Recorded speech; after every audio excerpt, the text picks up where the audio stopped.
Bu ana u-ku, o'libdi. Nima bo'libdi? Kasalmi? Yo'q, o'libdi. Alloh gunohlarini kechirsin. Bu odamning gunohi son sanoqsiz. Qanday qilib kechirarkan? Allohning marhamati keng. Biz o'z vazifamizni bajaraylik. Jasadini yuvib ko'mish kerak. Bu yerda bu odamning janozasini o'qiydigan hech kimni topa olmaysiz. Nega? Bu doim mast bo'lib yuradigan gunohkor. Bir marta bo'lsa ham masjidimizga qadam bosmagan. Qanday qilib yaxshi odam edi deymiz?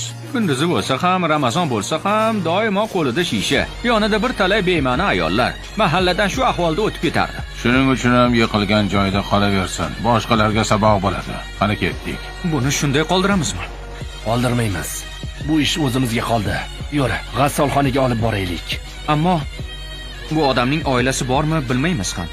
Uni yomon odam deyishdi, lekin balki janozasiga kelishni xohlagan yaqinlari bordir. To'g'ri aytasan. Avval uyini so'rab surishtiraylik. Yaxshi. Assalomu alaykum. Kel o'g'lim. Haqqa afandining uyi shumi, xolajon? Shu, ammo uyda yo'q edi. Tinchlikmi? Nega kelgandingiz? Xolajon, Xudo sabr bersin. Haqqa afandi Allohning rahmatiga erishdi. Meni yolg'iz qoldirib ketibdi-da. Biz janozasini o'tkazamiz. Nima kerak bo'lsa qilamiz. Alloh rozi bo'lsin sizlardan. Jasadi ko'chada qolib ketishidan qo'rqardi. Bechorani hech kim yoqtirmasdi, tanimasdi. Ha. U haqida yaxshi gap gapirishmadi. Ammo sizlar bu gaplarga e'tibor bermabsizlar. Unga yaxshilik qilibsiz. Bechora erim aytganida ishonmagandim. Xonim, jasadim ko'chada qolishidan qo'rqma. Alloh taolo xolis bandasini yuboradi. Menga g'amxo'rlik qiladi u. Boshimizda davlatimiz bor derdi.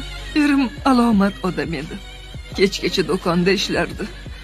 Uyga qaytayotganda kimni qo'lida ichkilik shishasini ko'rsa, borini berib sotib olar, uyga olib kelib to'kib yuborardi. Yo'ldan adashgan ayollarni ko'rsa, pulini to'lab uyga olib kelardi.